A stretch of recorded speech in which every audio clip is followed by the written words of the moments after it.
Bonjour et bienvenue pour vos guidances du mois d'août 2024. Donc je vous rappelle que ce sont des guidances générales. Ne prenez que ce qui résonne avec votre situation et laissez ce qui ne vous parle pas. N'hésitez pas à consulter votre ascendant et votre signe lunaire si les énergies de votre solaire ne vous parlent pas ou si vous désirez avoir une plus grande perspective.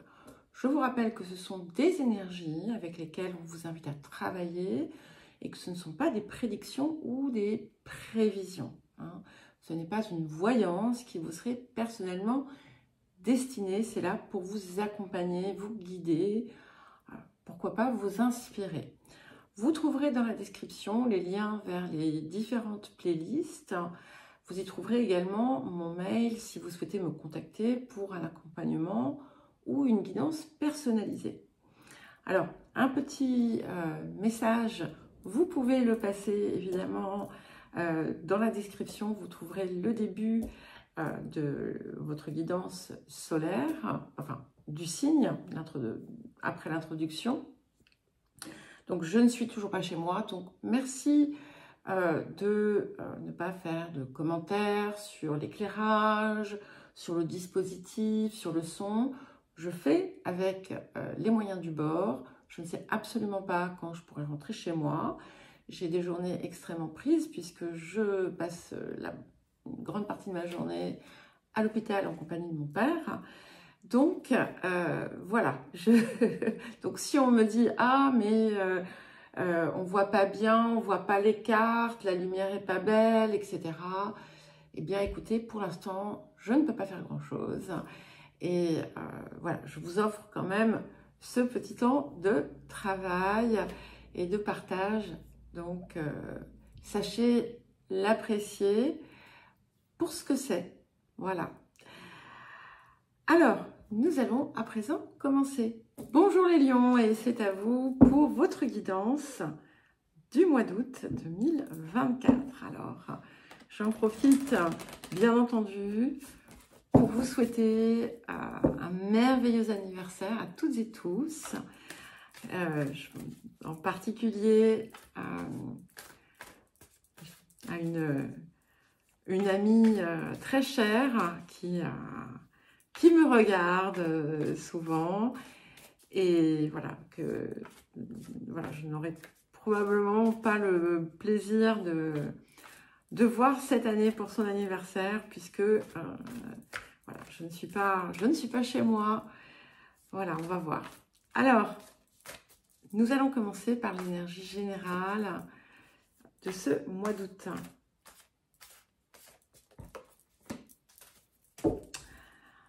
Alors, ok, nous avons la carte 23.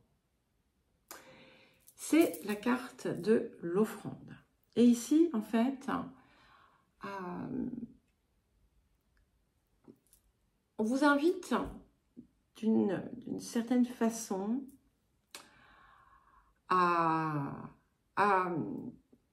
offrir votre rayonnement, à offrir votre lumière dans une forme d'échange.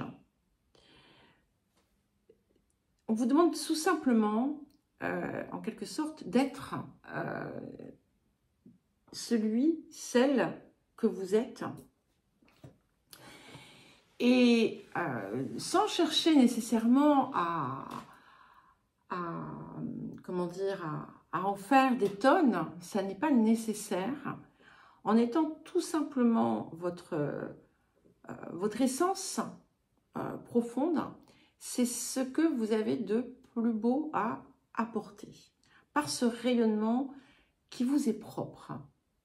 C'est aussi l'indication que, avant toute chose, c'est à vous-même qu'il vous faut donner votre temps, votre amour, votre attention.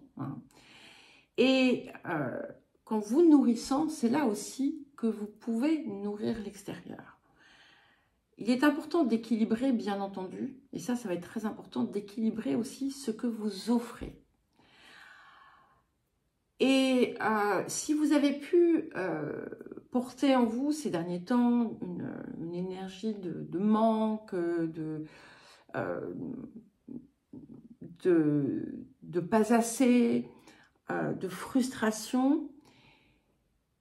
Essayez de voir, je ne sais pas, une dizaine de choses, de personnes pour lesquelles vous avez une forme de gratitude pour avoir été, tout simplement.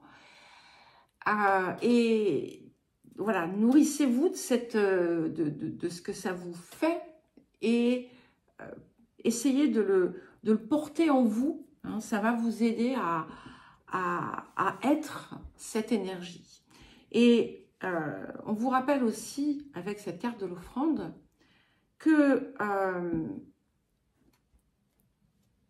offrir un sourire qui vient du cœur, ça vaut tout l'or du monde. Alors, le défi de la période. Très jolie carte, cette carte de l'offrande.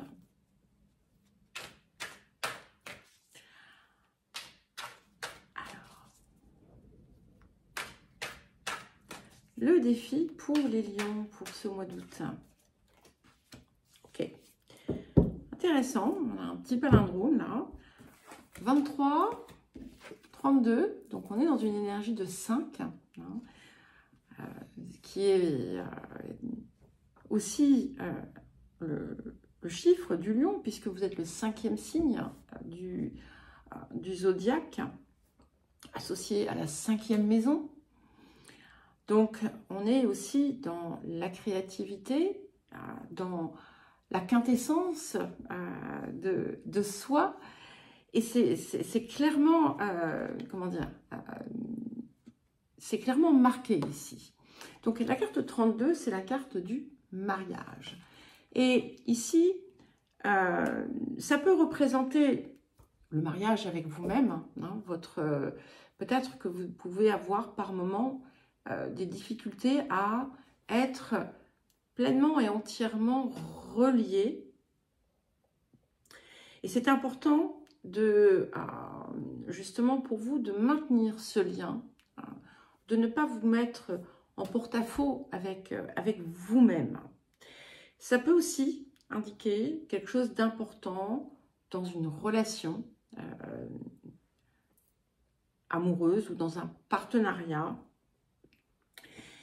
Et de comprendre, voilà, que comme les saisons, hein, les sentiments évoluent, hein, qu'il peut y avoir des phases différentes.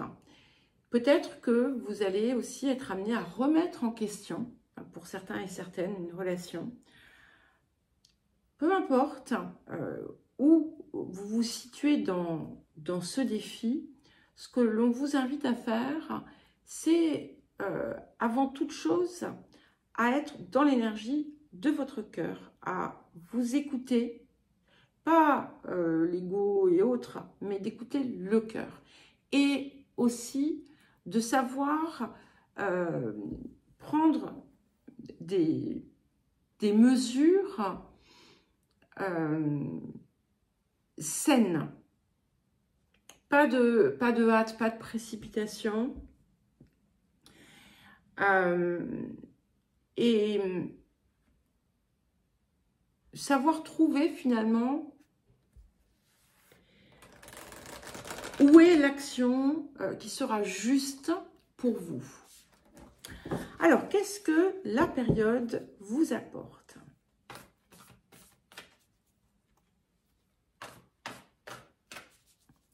Mais ce que je perçois aussi dans tout ça, c'est vraiment l'importance de cultiver en vous une vibration du cœur, une vibration d'amour.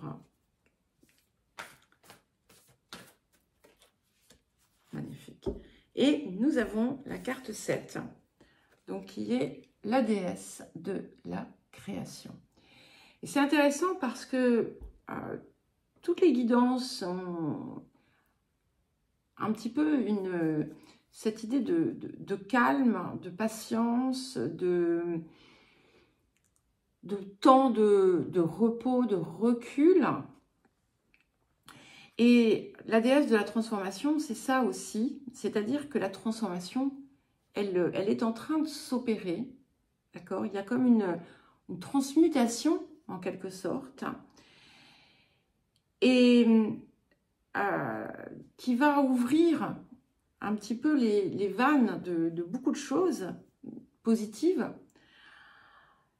qui vous mènent à une forme de complétude également, mais pour ce faire, il va être important aussi de vous ménager, de savoir vous accorder le repos nécessaire, les pauses nécessaires, de ne pas vous surmener et finalement de comprendre que une action continue et permanente n'est pas nécessaire. Et que finalement, la préparation en quelque sorte du corps est tout aussi importante que la mise en mouvement. Alors, nous allons à présent voir le domaine de l'activité, de la vie professionnelle, de la vie quotidienne. Les énergies du passé pour les lions. Donc, je prends 2 cartes.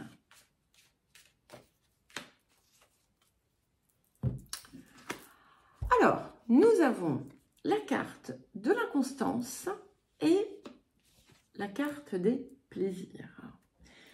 Alors, c'est intéressant parce qu'on a la Lune et Vénus ici, avec ces 2 cartes. Je ne sais pas pourquoi, pour l'instant, c'est sur ça que mon regard se pose. Donc, il n'y a pas de hasard, bien entendu. Et ce que ça me dit ici, c'est qu'effectivement, il y a comme peut-être un décalage dans ce que vous faites pour vous, peut-être que vous n'arrivez pas à pleinement apprécier les choses. Peut-être que vous vous êtes un peu forcé ces derniers temps, surfait peut-être la jovialité, l'envie de faire plaisir.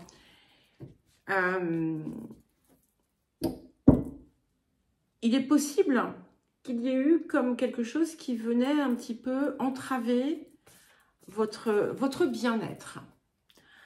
Alors, sur le présent, et ça, je pense que ça va être dans toutes les sphères de la vie, en fait. Alors, le présent pour les lions. Comme quelque chose qui était, on va dire, et c'est pour ça que j'avais cette Lune et Vénus aussi qui m'ont sauté aux yeux. Il y a quelque chose de déséquilibré, en fait, sur le plan émotionnel et affectif.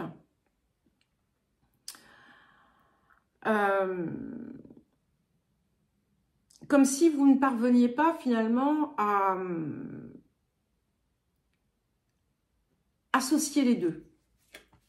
Alors, bon, nous avons Jupiter ici, la carte 21, qui vient vous apporter des perspectives plus grandes, qui vient élargir votre champ, qui vient vous reconnecter aussi à votre dimension spirituelle, votre dimension plus supérieure, comme si, finalement, en retrouvant cette connexion, vous alliez de nouveau pouvoir retrouver aussi l'envie, le goût d'avancer, de projeter, de créer aussi.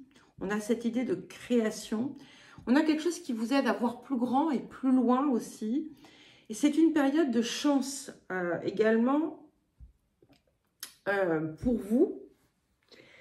Bon, sachant qu'en plus, Jupiter, le maître du Sagittaire, est en Gémeaux.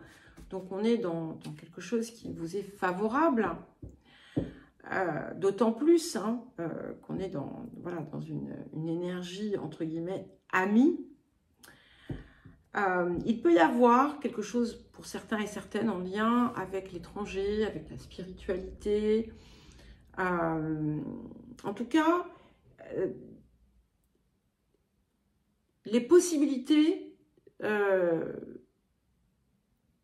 va dire, abondent et vous ouvrent des perspectives très intéressantes pour la suite. Ça peut se manifester sous forme d'une promotion pour certains et certaines. Hein. Pour d'autres, ça va être un voyage à l'étranger. Oh là là, je ne sais pas ce qu'elles ont les cartes aujourd'hui. Je le prends parce qu'il est tombé, ce roi d'épée. Et on va en prendre une autre. Enfin, il est tombé, il s'est retourné. Et le 5 d'épée, intéressant. Alors, il pourrait y avoir pour certains et certaines un conflit, quelque chose qui peut même faire intervenir une instance juridique, soit quelque chose qui touche votre quotidien, soit quelque chose qui touche le domaine professionnel. Alors, vous êtes, comment dire, on va dire que vous êtes protégé ici, mais il va falloir possiblement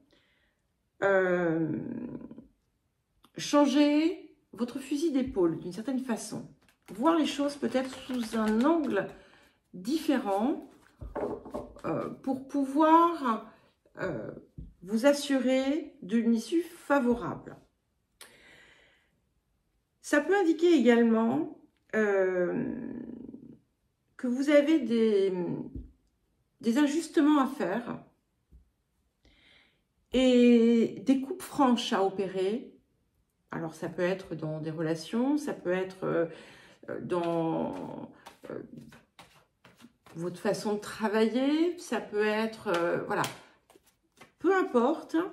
Il y a cette idée de, comment dire, de mettre fin à quelque chose qui finalement prend votre énergie de façon inutile.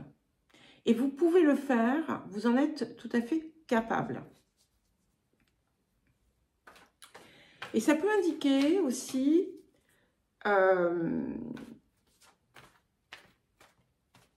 que dans une situation justement qui était un petit peu conflictuelle pour vous, et ça peut être hein, dans le quotidien ou dans le travail,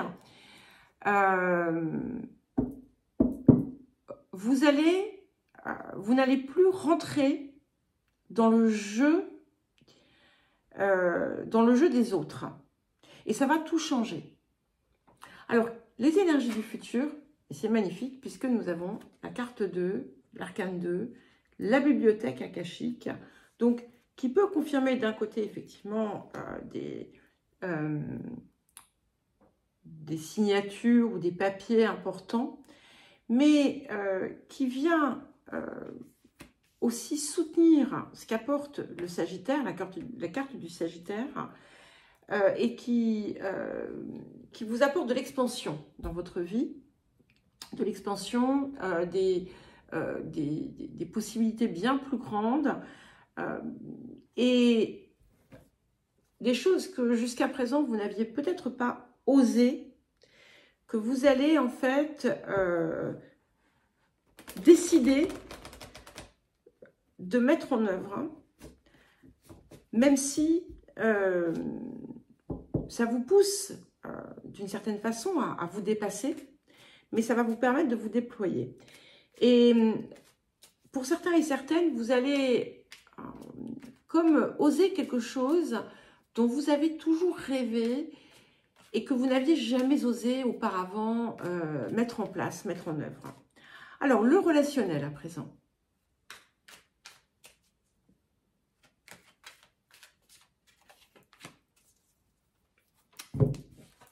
Alors, nous avons la carte de la maladie et les pourparlers. c'est intéressant hein, parce qu'on a encore la Lune. Donc, il y a bien quelque chose ici qui ne va pas. Voilà. Et ça, j'ai l'impression que c'est vraiment dans tous les domaines de votre vie. C'est-à-dire que c'est pas que ça aille mal. Hein, attention.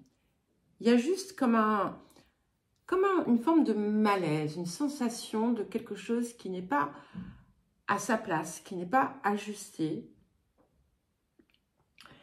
Et peut-être que vous en avez parlé autour de vous. Alors peut-être qu'il y a aussi une situation dans votre vie relationnelle, peu importe, hein, ça peut être amical, familial, amoureux ou autre, qui vous tracasse, qui est sujette à inquiétude, enfin qui vous cause des inquiétudes, peut-être que vous en parlez autour de vous.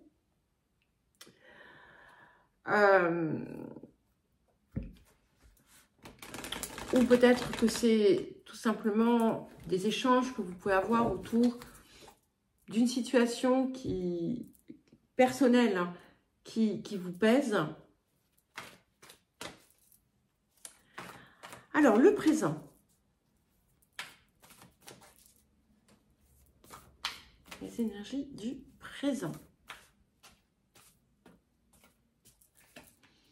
Ok. Et nous avons la carte 25, vous avez vu le grand sourire, qui est la maison 1. Et effectivement, ici, vous vous mettez au centre.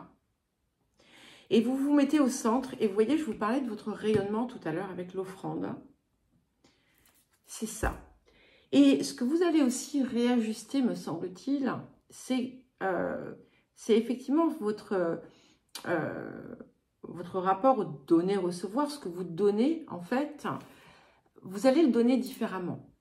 C'est-à-dire que vous n'allez plus, comme je le disais au départ, être dans une espèce de débordement de dons, en quelque sorte, en faisant des tonnes. Vous allez tout simplement vous accorder le droit de rayonner qui vous êtes, ce que vous êtes. Il y a l'idée d'une renaissance. Et si vous avez, et je pense que c'est certainement aussi le fait qu'on soit dans votre saison, si vous avez passé une période,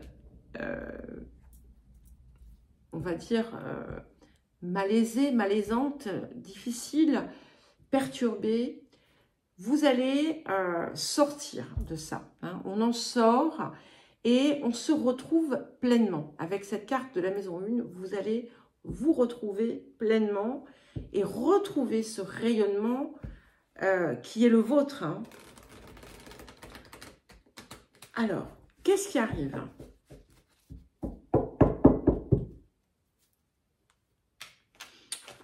C'est d'ailleurs peut-être déjà fait. Hein. Vous avez déjà peut-être retrouvé, vous êtes peut-être déjà retrouvé pleinement et entièrement. Alors, qu'est-ce qui arrive à présent pour les lions? J'ai encore failli faire tomber toutes les cartes. Allez, une deuxième pour les lions.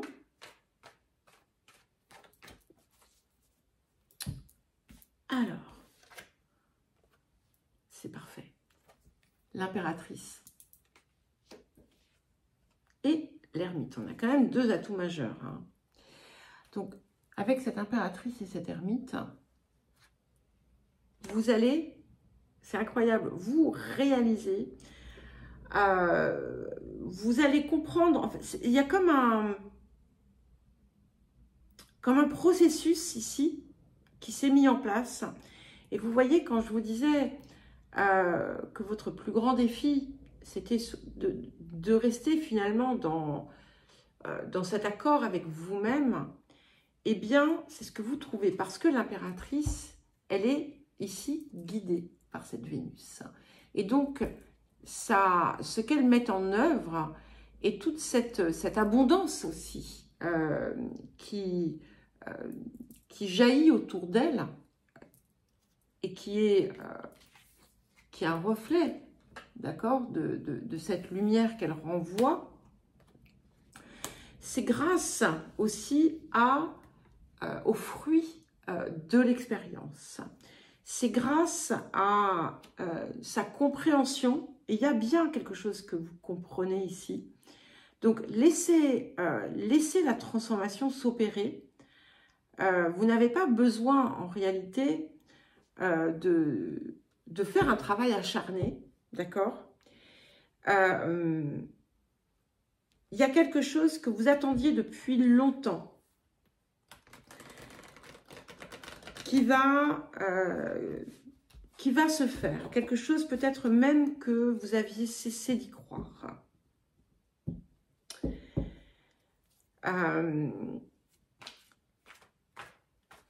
Parce qu'en fait, vous ne vous en étiez pas donné le droit, en quelque sorte.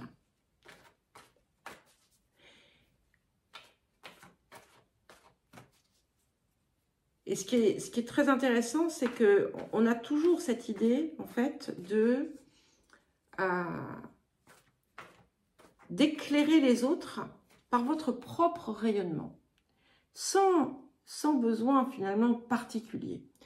Alors, les énergies du futur, et nous avons l'as de parchemin, donc sur la piste, qui nous parle d'un nouveau voyage que vous allez entreprendre. Alors, ça peut être effectivement un voyage que vous allez faire pour rejoindre quelqu'un ou en compagnie de quelqu'un ou pour rejoindre de la famille ou pour... comme ça peut être une nouvelle aventure de vie qui impacte votre vie relationnelle.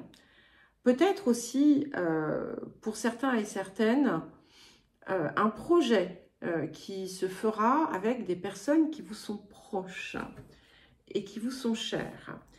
Ça peut être aussi quelqu'un qui est au loin, qui vous retrouve ou que vous allez rejoindre.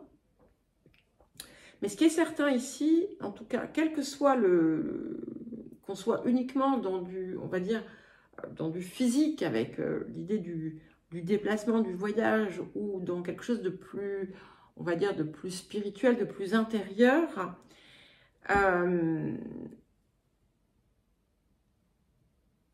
c'est quelque chose de très lumineux, d'accord? C'est quelque chose que vous pouvez entreprendre avec confiance, parce que vous avez aussi intégré tout ce que vous aviez à intégrer. Et pour certains et certaines, vous allez vous lancer dans quelque chose. Alors, le rapport à l'abondance, pour terminer.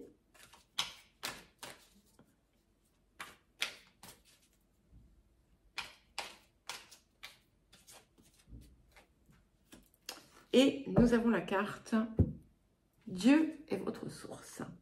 C'est intéressant hein, parce qu'on a la carte de l'offrande, la carte du Sagittaire, la carte de la maison 1, 3 cartes très très lumineuses. Et ici, Dieu est votre source, c'est vous hein, en fait. Dieu, c'est votre être supérieur, votre être divin, votre conscience supérieure. Et c'est la foi en vous en fait. Et alors, bien entendu, on est sur l'abondance sous toutes ses formes, bien ici. Et plus, en fait, vous croyez, plus vous avez cette foi en vous et cette confiance en ce que vous pouvez recevoir et créer, et plus vous allez recevoir. Et ce qui est important, c'est de sortir des limitations que finalement vous avez pu vous imposer jusqu'à présent. Voilà les lions, je vous souhaite un très joli mois d'août. Je vous embrasse et je vous dis à très vite.